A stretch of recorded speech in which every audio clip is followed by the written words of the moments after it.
विदर्भ राज्य आंदोलन समितीने मिशन 2027 अंतर्गत 2027 पूर्वी विदर्भाचं स्वतंत्र राज्य येन प्रकारे मिळवायचा संकल्प केला आहे आणि त्यासाठी म्हणून आम्ही गेल्या 6 महिन्यात 6 मेळावे घेतले.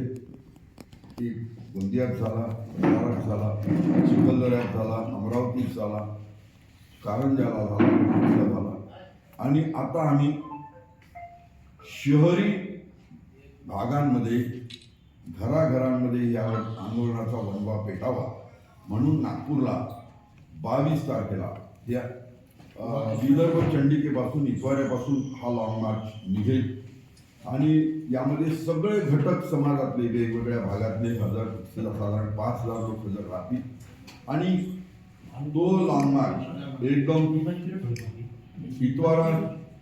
इतवाऱ्यातून विदर्भ चंडिकेपासून निघून 22 फरवरीला 12 वाजता विदर्भ चंडिकेपासून निघून तो लॉंग मार्च सगळ्या जागृतीच्या घोषणा करेल.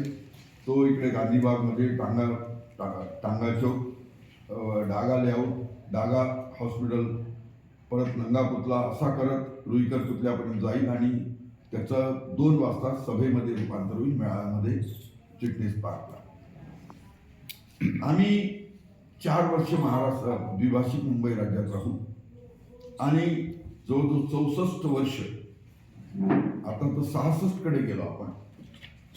द्विभाषिक मुंबई राज्यानंतर मराठी भाषिकाच्याच राज्यात राहिलो. त्यात आम्हाला नागपूर कराराप्रमाणे ज्या अटी शर्तीवर आम्ही गेलो, नागपूर कराराप्रमाणे आम्हाला मराठी भाषिकाच्या राज्यात जो 23% निधी मिळायचा होता तो सिंचनाचा होता, सार्वजनिक आरोग्याचा होता, ग्रामविकासचा होता, सामाजिक न्यायाचा होता, आदिवासी विकास विभागाचा होता, रस्त्याचा होता, पिण्याच्या पाण्याचा होता. हा सगळा निधी आम्हाला इरिगेशनचा 60,000 कोटी रुपये कमी मिळाला.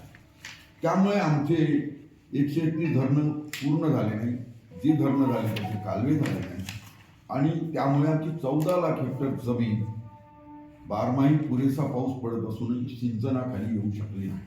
त्याचा दुष्परिणाम असा की पूर्वा उत्तरा नक्षत्रातला पाऊस पडला नाही आणि दुष्काळ जाहीर झाला. सक्तीच्या वसुलीची जप्तीची नोटीस आली बँकेची की समाजात लाभ जाईल, शेजाऱ्यात लाभ जाईल, नेकड्यात लाभ जाईल, गावात लाभ जाईल, पाहुण्यात लाभ जाईल म्हणून एका जाण्याचे 1000 धाणे करणारे शेतकरी आत्महत्या करून मरू लागले. गेल्या 20 वर्षात सरकारी आकड्याप्रमाणे 47,000 शेतकऱ्यांनी वराड सोन्याची कर्नाटक पुराणत्वाच्या अमरावती भागात आणि गांधी बापूच्या वर्धा जिल्ह्यामध्ये आत्महत्या केल्या.